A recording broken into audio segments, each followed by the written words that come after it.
Hello and welcome to Galattaplus. In this episode, we are going to be talking about Kantara, which is a film directed and written by Rishab Shetty. He also plays the protagonist. Now, Rishab Shetty delivers a very joyous and exuberant performance as Shiva, the protagonist of Kantara, as I told you, but he is absent from the opening stretch that is set in the 19th century. We hear a tale about a king who had everything. He had the love of his family, he had the love of his subjects. What he did not have was peace of mind. There's a second time period in the mid 1970s and a third in 1990. The screenplay uses many devices to tie the past and the present, or rather to bring the past to the present and show how the two are always intertwined. There is the sound of anklets heard in the forest. There is a near mythical sword passed on from the days of the king to the days that we find Shiva, our protagonist, in. There is the reference to Vishnu's third incarnation, Varaha avatar, where the god became a boar. And the most important past-present connection is a fearsome scream, a really blood-curdling scream, which is also a metaphor for the cry of anguish of the landless. We hear this cry in the present-day Bhutakola performances, and we get into the meat of the plot. Who owns the forests? Or to extend this point, who owns nature? The tribals who have lived in these lands for centuries? The government, which draws boundaries and creates forest reserves and wants to relocate these tribals?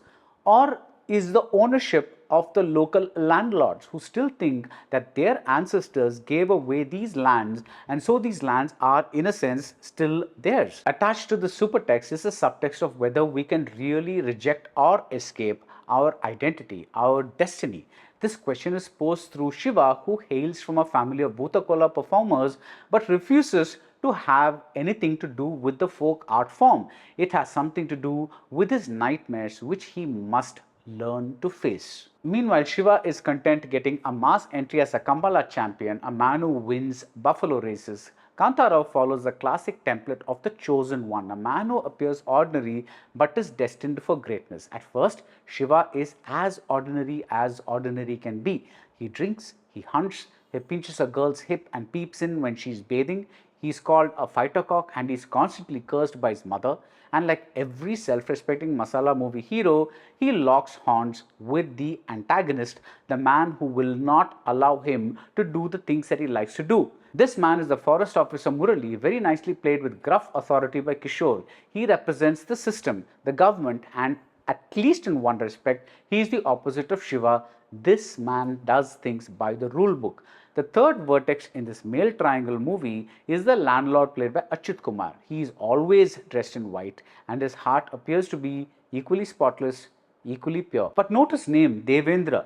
It's a lordly name, it's a godly name, and it refers to the Vedic god Indra as opposed to the more pagan god we saw being worshipped by the tribals. There's a bit of discrimination right there. In short, we are either in a masala movie disguised as folklore or in folklore disguised as a masala movie. Either way, everything has a touch of symbolism. When Murali interferes with the Bhutakola performance, it is also the government interfering with the centuries-old life and customs of tribals. When a tree falls on a jeep, it almost seems like the forest is avenging itself on behalf of its people.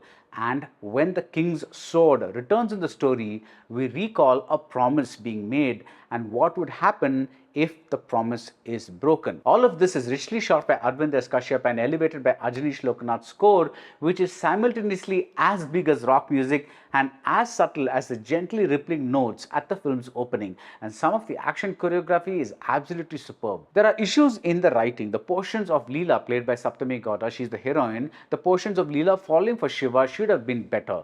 There is a taken for granted quality about this love story, and though Kantara is not exactly a whodunit, the villains are easy enough to spot from a mile away, and a character's change of heart is entirely expected, meaning the narrative could have used a lot more tension. And in such a story, I wish they'd avoided the cliches like Shiva bursting in fury when his mother is slapped around or the really cheap shot of a little girl being killed. But the bigger picture of Kantara is in the smaller details. It's in the way Leela is torn between her affiliation to a job, that is the government, and her people, that is the tribal. It is in the way nature is manifested as wild animals, as forests, as fire, as rain. When Shiva is drenched in a downpour, he says he isn't wet, he has been cleansed. It's almost like nature has performed a ritual on him. Despite the generic nature of the middle portions, the closing stretch complements the film's opening beautifully, and there's very little more potent than the rush of myth. So that's it about Kantara. If you like this review, do subscribe to Galatta Plus and see you soon at the movies.